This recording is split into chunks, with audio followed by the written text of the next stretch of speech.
Hi everyone, my name is Rachel and welcome to the French Seams. Thanks very much for joining me for today's video.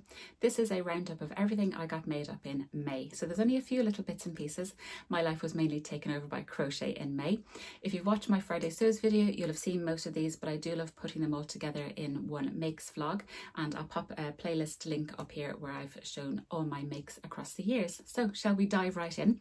I will put chapters down below and you can scooch ahead to whichever item you're interested in. So as usual, we'll start with what I'm not going to talk about, but I do want to give a special shout out to the first category, and that is dresses. And I made one dress in May, and that is the fringe dress.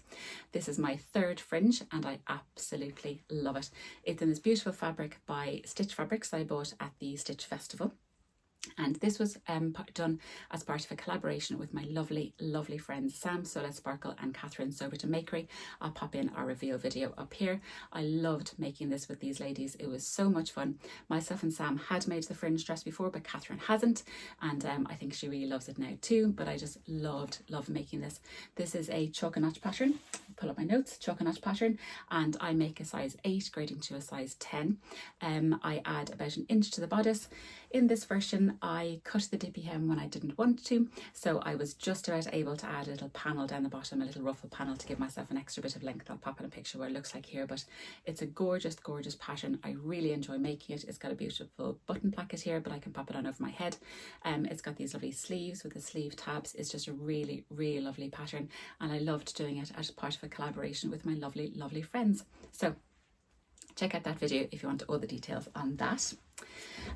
I got a jumpsuit made up in May, or I'll put that down here, and that is what I'm wearing. And this is the brand new, well, not brand new, it is a relatively new release by Helen's Closet, and it is called the Lazo jumpsuit. So I'll pop up, here it is. It's got the most fabulous pockets, it's got a drawstring which you can open and close, it's got a little button placket, and if I stand back, it's got the most beautiful wide legs as well. So I absolutely loved making this. It's in this beautiful Cupro fabric from Rainbow Fabrics. Rachel !VIP is my code here, and that'll give you 20% off site-wide at Rainbow Fabrics. That's an affiliate link, thank you very much. When this pattern got released, I jumped on it. I had it printed and cut out within about 2 days. I think I absolutely loved the look of it, and I'm so delighted with it. I just love it. I got these little buttons from Ethel and Joan, and then I did bind the neckline as well. I'll pop in a picture of what that looks like. So I made a size 10 grading to a size 14 at the waist and hips.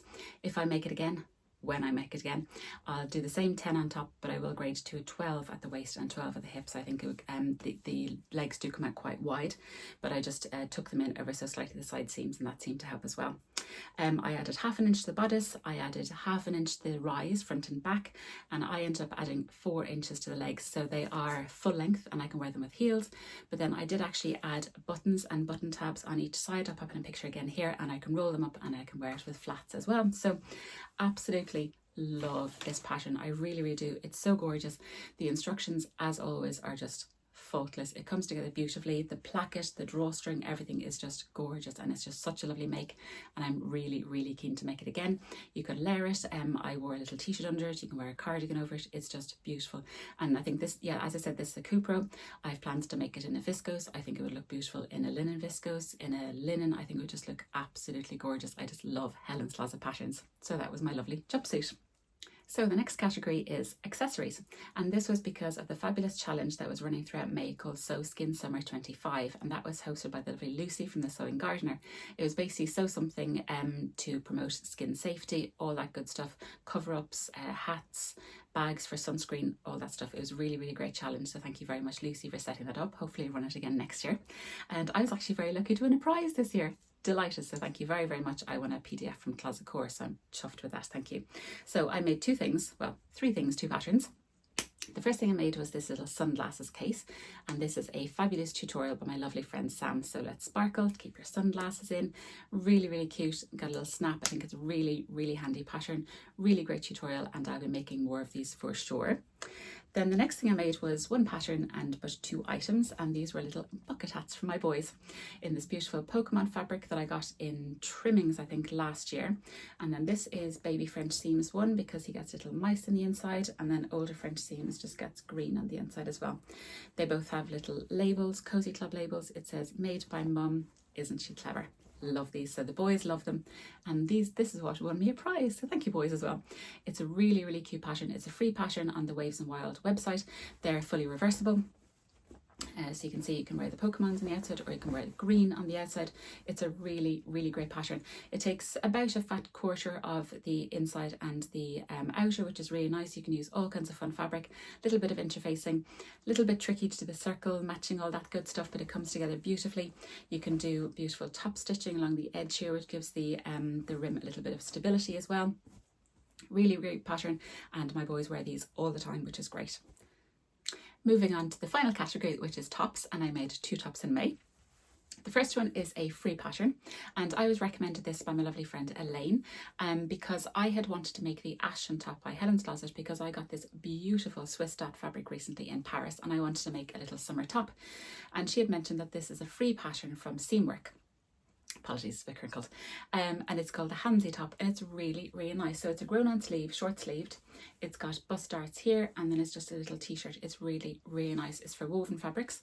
It does come with a facing, but I put in binding instead. I love the Specky Seamstress binding. It is drafted for 5'8". However, I did add 1.5 inches to the bodice length, and I'm very happy I did. And it is drafted for a C cup, so I'm a sewing B cup, so I raised the dart by about 1.5 inches, and again very, very happy with that. I'll link below the tutorial I used on how to raise a bust dart, but very, very happy with this little pattern. I've since made one more, and I think it's a really, really useful. I think I got this out of about 70 centimeters, so really, really useful for using up those little bits of fabric. So I'll pop in a picture of what that looks like right here. So thank you for that. Really, really cute top, and I just love this fabric. It's so beautiful and summery. I did make a matching scrunchie as well to use up all the fabric. Then the next top that I got made up is again a pink top, and it is the Friday Pattern Company Donny shirt, which I love. And this is broderie and lace fabric from Rainbow Fabrics. So the Donny shirt I just love. I think this is my 3rd or 4th Donny shirt, I think, and I actually did this as kind of a sew with me kind of thing on Instagram. So I do have an Instagram highlight on me sewing this up over a bank holiday weekend, I think. So be sure to check out my Instagram grid for that. It's a beautiful kind of camp style collar with this beautiful kind of revere here that you sew down on the inside. It's got a full burrito yoke, so it's all beautifully enclosed on the inside, so lovely detail, lovely gathering on the back, set in sleeves, and then lovely little hem. I put a Cozy Club handmade label on the sleeve as well. Because this is broderie and glaze, I didn't interface it because I didn't want you to be able to see the interfacing, and it didn't really need interfacing. This fabric has quite a bit of structure anyway. And then I also didn't finish the edges on the inside because I think you would have been able to see my overlocker thread there, but it's a really, really nice pattern. I'm very, very happy with it. So in the, as I pull up back of my notes, in the Donny shirt, I make a size medium. I add 2 inches to the bodice and I remove 1 inch from the sleeve. And I really, really like that fit. It would come up very, very cropped to me otherwise if I didn't add the 2 inches, but it's a really, really nice pattern. You do kind of edge stitch the collar here, but not these bits here, and you've got the stitching, visible stitching all the way down the facing here. I think it's a really, really pretty top, so very happy with that. So very, very short and sweet video on this, just a little roundup of everything I got made up in May. I do hope you enjoyed it. If you have any questions, please leave me a comment in the comment box below. If you like this video, please give me a thumbs up, and I would also love it if you would consider subscribing, and I will catch you all again in another video. Take care, everyone. Bye.